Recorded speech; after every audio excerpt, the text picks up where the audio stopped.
Hi everyone, in this video I want to take a look at the question of whether first year teaching is a bit of a bludge, which I'm sure if you ask a first year teacher that question, they would say the answer is pretty obvious. No. But what I'd like to do is think about that question using data. So this video follows on from one I made a while ago when I was doing my Masters of Teaching. There I thought about the question, is going back to uni a bit of a bludge? And I was able to answer that with reference to data I collected using an app called Hours, where I track the time I spend doing various things. What the hell is even that? So what I'd like to do here is do a similar analysis, this time on how much time I spent teaching throughout my first year of 2023, and then use that data to see whether the life of a first year teacher is or is not a bit of a bludge. So if you want to find out more about how that Hours app works, I'd encourage you to go take a look at my prior video. I won't rehash that all here. I'll provide a link to that video if you do want to take a look. But here I'll just jump straight in. Basically, to explain the setup here, I've created a slightly different visualization to that prior video where we break the day up into the 24 hours of the day, so from midnight to midnight. And that's because I think not only is it interesting to think about how many hours a day I spend teaching, but I think it's also helpful to think about when are those hours, because not every hour of the day is equal. So we're going to be able to see when I spend my time teaching throughout the 24 hours of each day. As you kind of see, the life of a teacher is lived in 4 terms, so in each term being a block of 10 weeks. So we live our lives 10 weeks at a time with various holidays in between. All the days where I'm not expected to be teaching have been grayed out, and I've also grayed out any time of the day where I'm not expected to be teaching. So you'll see that really it's just this window of white here, which looks relatively small.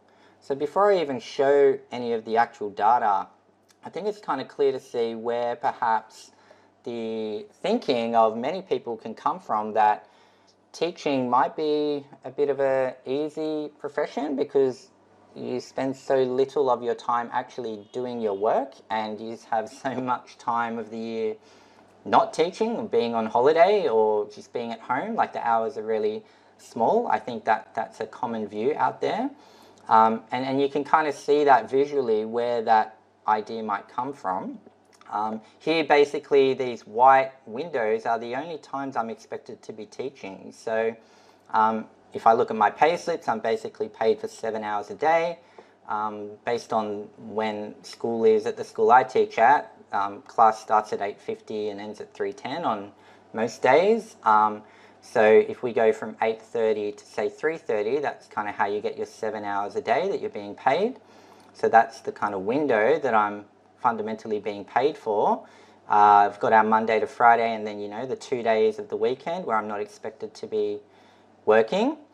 We've also got these 3 green days, which are basically where the public holidays landed in 2023, where they happen to just be on days where I would have been teaching, but the public holiday landed.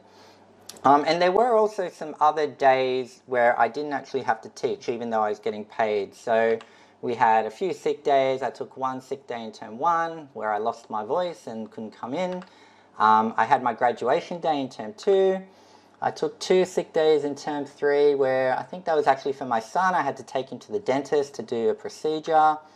And then I think there was another sick day in term 4 for my son who was sick. And then again the following week he was sick again.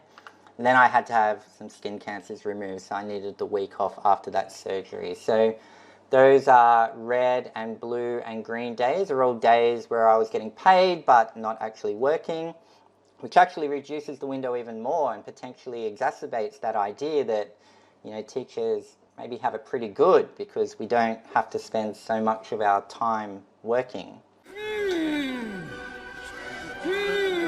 So that's the layout. So what I'd like to do now is kind of show, just kind of build up, you know, the hours that I spent either at school teaching or at home preparing to be teaching, because I think that something unique about a first year teacher is you really are starting from a bit of a blank canvas. Whilst existing teachers have all their materials, it can be quite hard to just take existing lessons and teach them if you haven't created them yourself. And so even if you are going to start from an existing lesson plan that another teacher has, you still need to take the time to get your head around it and work out how you're going to teach it.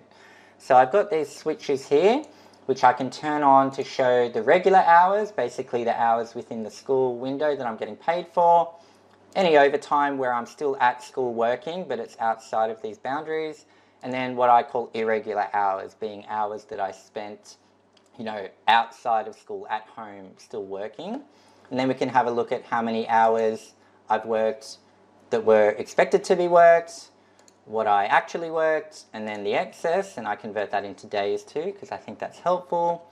We can then see, in the 365 days in the year, how many days did I actually spend doing work, and therefore how many days did I actually have off, because I guess you kind of look at all these holidays and you think, well, we worked for 40 weeks out of the 52. That's a lot of time off, but actually how many days did I actually get not working? And then what I'll do, I'll spend a bit of time taking a look at how that translates into the dollars. So what's my basically hourly rate if all I did was work the regular hours that I'm paid for, and how does that actually translate to if I have an all-inclusive rate, if I include all the hours I worked but still only get the same pay, what hourly rate does that translate to? Which I think gives an interesting picture. So let's begin. I'll turn on my regular hours, and these blue lines pop up. So there is a bit of an odd day here where we had to come in for a staff development day prior to the term kicking off in term 1. But otherwise, you'll see I've basically got my 5 days, Monday to Friday, that I'm working, apart from the exceptions. Most days I am there from the 8:30 till the 3:30 at least. There are a few days where I finished early. This day I remember was where I went to supervise the cross country. I think the zone cross country or whatever the level was. I was away from school, so, and we finished up quite early. But otherwise pretty much standard, as you'd expect. But I think where things get interesting is when I turn on the overtime and we see, okay, actually, at least for a first year teacher, but I dare say most teachers, whether it's your first year or not, it's not just the kind of 7 hours a day. I'm typically getting in around 8, and that's because I needed the time to get ready for whatever the day had in store for me. And actually, what I discovered as a first year teacher is often you can, the night before think about what you're going to be doing the next day and have that plan, and those plans just get thrown out the window when you turn up because some unexpected thing has been thrown your way. And unless you get in early enough, you don't want to get in just a little bit before class begins to find out all of those things that have changed, because you just won't have enough time to be ready. So I found getting in at about 8 gave me that sufficient time to prepare for the unexpected.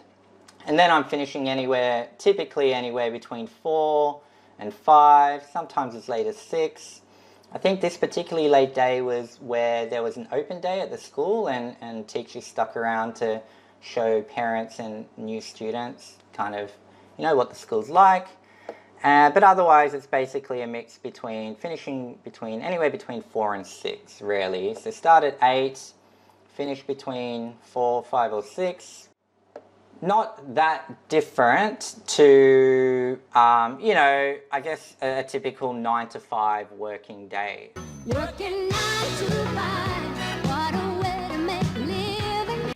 But instead of 9 to 5, it's basically 8 to 5. So I think that already gives a bit of a better picture of, what it's like to be a teacher. But still, I think even with that, many people might look at that and go, you know what, that's still pretty good. When I worked in the corporate world, it wasn't unusual to get in at 8. Sometimes you'd even get in at 7 if you had meetings that you need to prepare for. And that's actually an interesting point. Something I kind of noticed about teaching is it's kind of like if you had to run meetings all day, every day.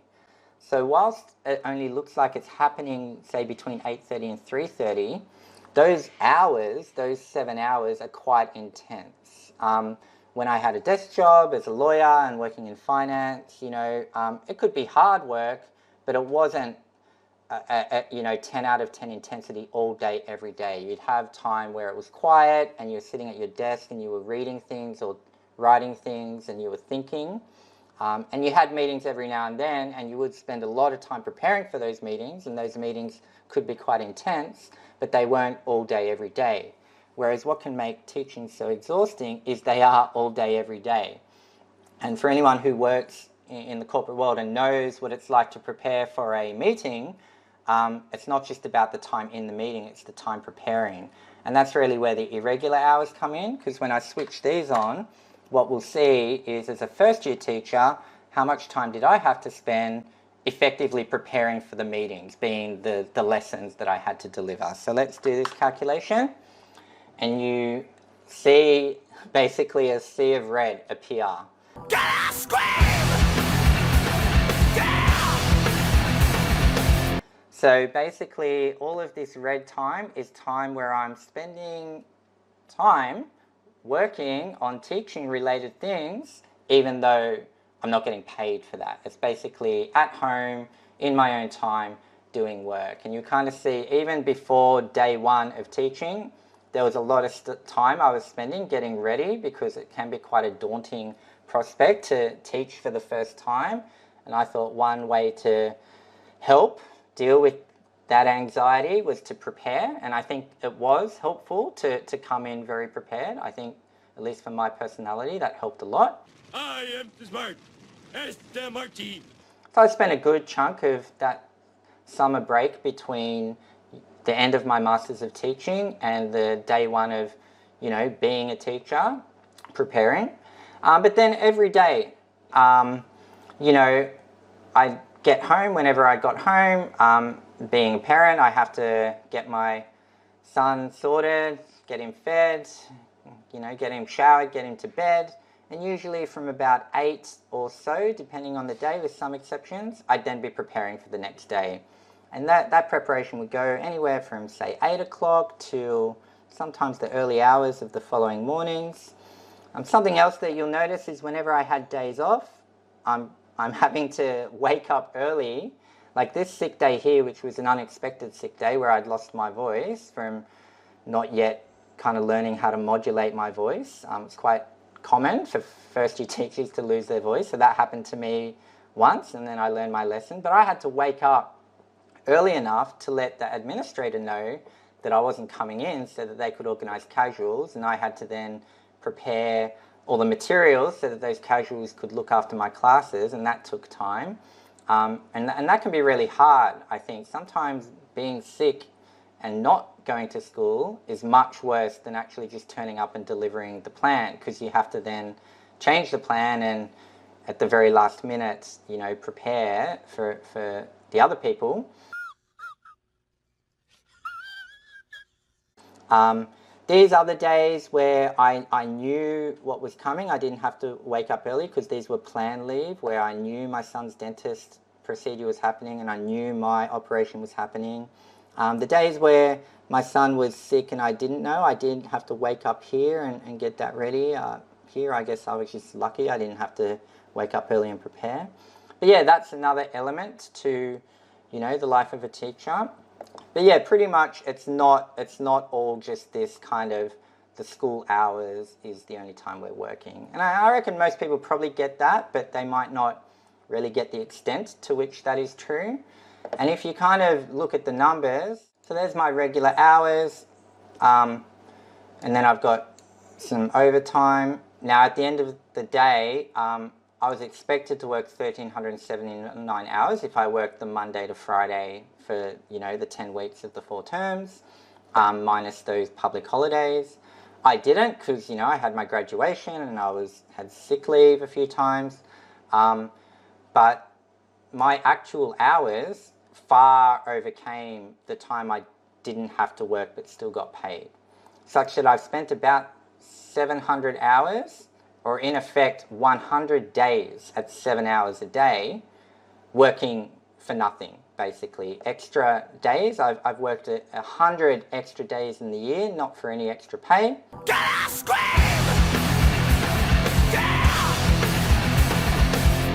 And if you think about the 365 days in the year, of those, they weren't all full 7 hours, but I spent 335 out of the 365 days doing some work. Whether it was the full 7 hour day teaching or, more than 7 hours, or some other amount of time spread throughout the day working around whatever other things I had going on in my life. I actually only had 30 days off, including weekends. So if you kind of think about your typical job that might have 4 weeks of annual leave allocated, or 4 times 7 is 28 days, 30 days off is not that different to, say, a typical job where you get 4 weeks to take off. Whilst it looks like there's a lot of holidays, the reality is, because at least for a first year teacher you have to spend your time preparing, it's not actually as much time chilling as one might think.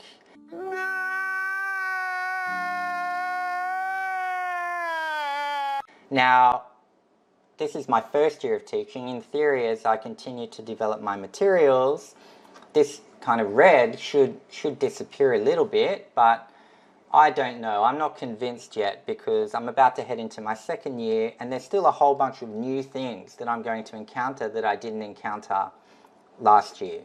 I'm teaching different year groups, so I'm going to have to prepare different things. I'm teaching different levels of the same year group, so I can't just take the lessons I planned last year for those year groups. So I don't know. I don't think this is going to drop that much, but hopefully it drops a little bit. I am the king of wishful thinking. Now, in terms of how that converts into the money, what I've done, if I click this link, it brings up an article that breaks down how much a first year teacher gets paid in New South Wales. And I think this graph is probably good for my situation. So when I started, I was on $75,791 for the year. And then partway through the year, from October 9, thanks to the good work of the union, that jumped up to $85,000. Cash money, I'm gonna make it rain. So what I might do is I'll type these numbers in, 75,791 and 85,000. So we've got 75,791 as my starting salary, and then 85,000 after the union win. 85,000, not 850,000. Now, if I now do the calculations, we see that basically on my starting salary, if I was just working the hours that I was being paid for, I'd effectively be getting about $60 an hour, a bit under $60 an hour, not an offensively low hourly rate. But if you take account of all the hours I was working, that drops quite a bit to $36 an hour. And I remember thinking throughout the year, and as I was preparing this analysis, I have a lot of students who work at KFC, and I'd always ask myself, I wonder whether they are making more per hour than I was as a teacher. And when I looked it up, they make about $23 an hour as a starting point, and it kind of goes up from there. And maybe on public holidays or Sundays, maybe they are making more than 36 an hour, I'm not sure, but it was somewhat of a mild relief to know that as a starting point, my students aren't making more than I am as a teacher. I think that would have been a little bit devastating. Although the reality is it's not that far off, like from 22 to 36, I mean, it's not huge gaps. But the good news is, since the union win came through, my regular rate jumped to $65 an hour, give or take. And then if I include all the hours, it's about 40. So when you blend that, the actual rate I experienced, given I got this pay bump in October, somewhere between these two rates. So I mean, that's kind of the reality of the first year teacher. It's a lot of extra work, and it's not just, I guess, what you see. Like, perhaps if you have children who are at high school, you might think that the only time their teachers are working is when the children are at school, but it really just, that's not the reality of it. So, is first year teaching a bludge? I wouldn't say so. I'd say it's very, very hard actually. It's hard work. It's good work. It's rewarding, and I enjoy it, and it's good. And I can say that being able to compare it to, you know, my prior careers in the corporate world, and being able to weigh that up, I would say teaching is good. Maybe the financial rewards, maybe even after this union win, I'd still say are, How do I put this delicately? I could understand why some might find it not compelling, like to say that at the end of the day, after, at least for me, a few undergraduate degrees, a lot of work experience and a master's degree, to basically running very intense meetings Monday to Friday, 10 weeks in a row with just a few weeks off, why $40 an hour, or 41 say if I round up, isn't particularly compelling. I'd understand that. There's probably a lot of people whose life situation just can't make that work. But I'm kind of in the fortunate position where I can, and I think all of the non-financial benefits of teaching make it a kind of good option for me. All right, there you go. That's it from me. Tick boom.